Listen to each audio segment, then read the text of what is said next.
Olá, meus amigos, estamos de volta aqui em mais uma sexta-feira com o Mercado em Análise da Lema, trazendo aí as notícias de uma semana que foi bem mais movimentada do que as anteriores. Se a gente for olhar aí para o lado da volatilidade dos mercados e para as notícias também que acabam impactando na economia.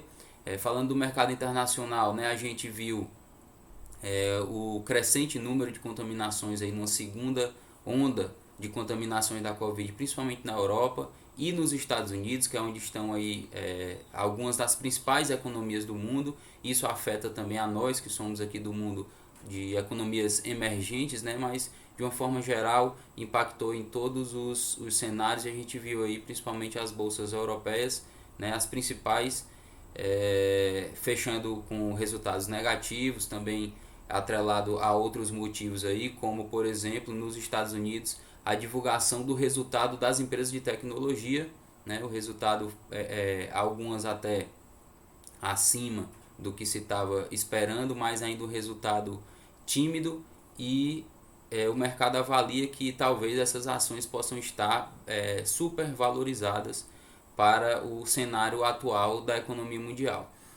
Outro fator também determinante nos Estados Unidos para esse resultado que a gente teve na semana foi que de uma vez por todas foi decidido que o pacote de estímulos americano, né, um novo pacote de estímulos que estava sendo cogitado aí há algumas semanas já para sair todos os dias, tinha a expectativa de que saísse, ele realmente vai ficar para depois das eleições dos Estados Unidos, que acontecem na terça-feira da próxima semana, né? Na verdade já começaram, porque lá eles não têm um dia só de votação, mas o dia principal lá de votação é na terça-feira da semana que vem, e também por conta da expectativa sobre o resultado dessa eleição, teve muito burburinho no mercado e uma oscilação, né? Aí, baseado principalmente nas pesquisas que saíram. As pesquisas de um tempo para cá já vêm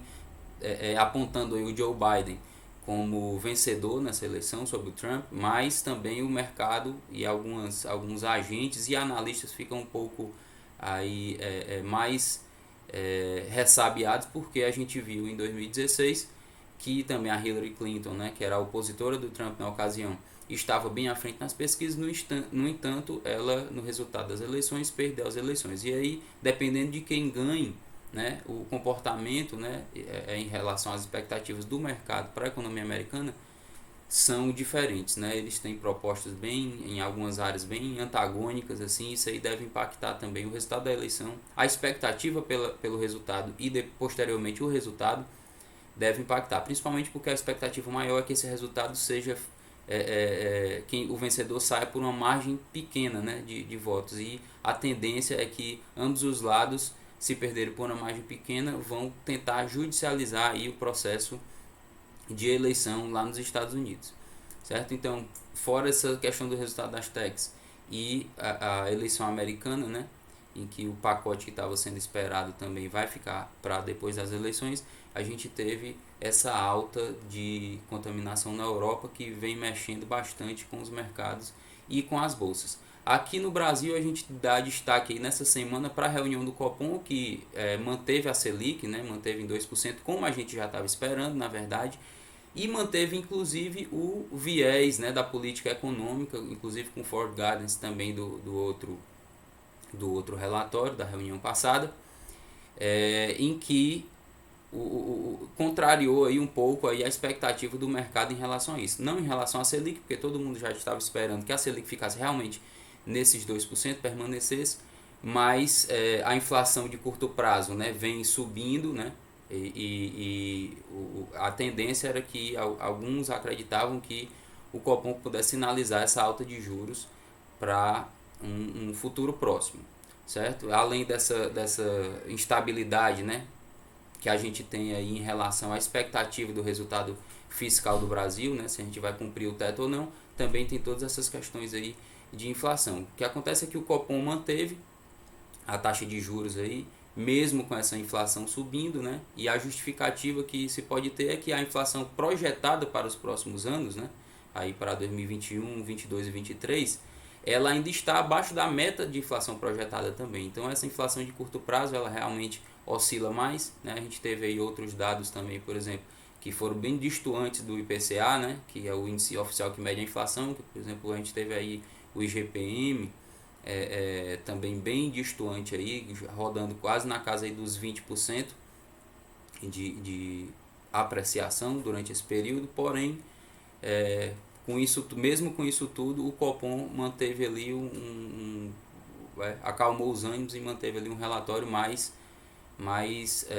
condizente com o que vinha sendo apresentado nos relatórios anteriores. A gente teve também nessa semana uma instabilidade marcada aí por alguns agentes do governo aí, né? Principalmente aí o ministro Paulo Guedes, o próprio presidente do Banco Central, Roberto Campos Neto, o ministro Ricardo Salles também do Meio Ambiente, envolvidos em discussões aí, alguns no caso do ministro Ricardo Salles e do Roberto Campos Neto, com o Rodrigo Maia aí via Twitter, discussões públicas aí, acusação de que o Roberto Campos Neto tinha vazado informações de uma reunião privada,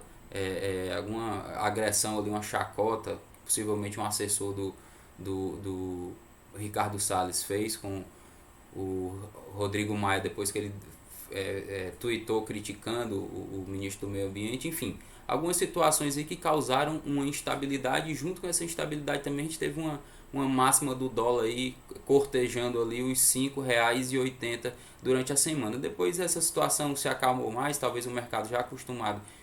com esse tipo de situação aqui no Brasil, né, mais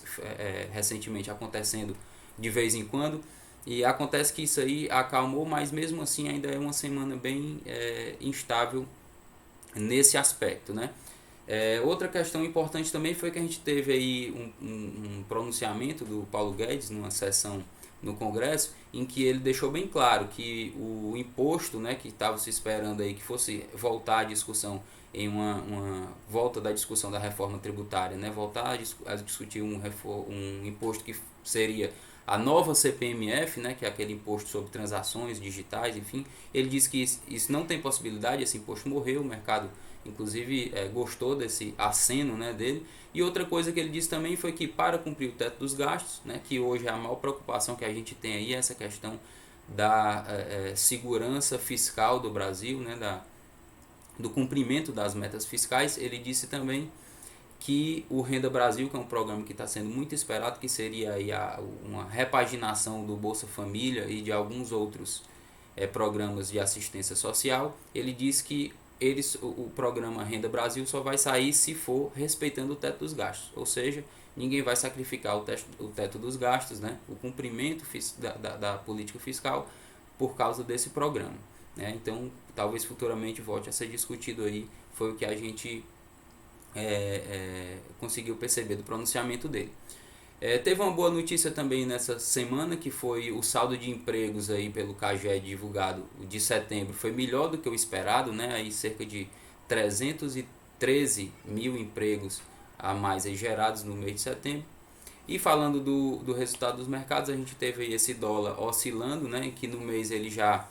acumula aí 2,64 de alta e no ano já bate 43%, né?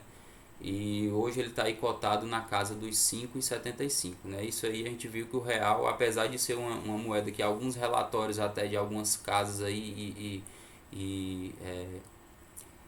agências, né, de rating e de análise econômica apontaram como uma moeda forte, uma moeda emergente, forte, né,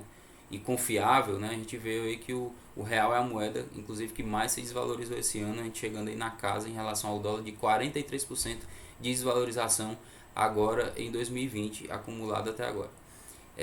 O Banco Central também, nessa semana, ele precisou, justamente por conta dessa alta das questões, intervir no mercado, né, teve que vender dólar aí, não só por questões aqui domésticas nossas, mas também por todas essas questões aí internacionais que estão abalando as economias no mundo todo, né? Falando da bolsa, a gente teve o Ibovespa na semana passada fechando a 101 mil pontos, na casa dos 101 mil pontos, e uma queda bem expressiva nessa semana, inclusive que a gente vem acumulando no dia de hoje aqui em torno de 3% de depreciação no índice Ibovespa, né? E a semana tende a fechar aí abaixo dos 94 mil pontos. Tá ok, pessoal? Então a gente volta na semana que vem com mais notícias para vocês. Um bom final de semana a todos e um abraço.